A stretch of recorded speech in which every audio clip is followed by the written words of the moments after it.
inson va sadoqat haqida o'ylantiruvchi, yurakka yaqin asarlardan biri Yurtoqlarga ketamiz.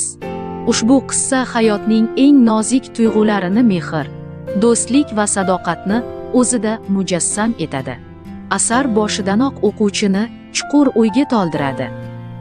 Inson ba'zan umr davomida yo'qotgan eng bebaho boyligini yoshligini izlab yashaydi. Voqealar markazida esa oddiy kuchuk emas, balki o'ziga xos taqdir egasi bo'lgan Qoraboy turadi. U bilan bog'liq voqealar orqali inson va hayvon o'rtasidagi sadoqat rishtasi, mehrning kuchi juda ta'sirli tasvirlanadi.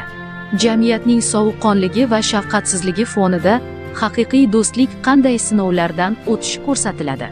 Asarni o'qir ekansiz, tog'larning bag'ri kengligi, inson qalbidagi murakkab kechinmalar va sadoqatning beqiyos kuchini his qilasiz. Bu qissa sizni nafaqat o'ylantiradi, balki yuragingizga iliqlik baxsh etadi. Agar siz samimiy va mazmunli asar izlayotgan bo'lsangiz, ushbu qissa aynan siz uchun.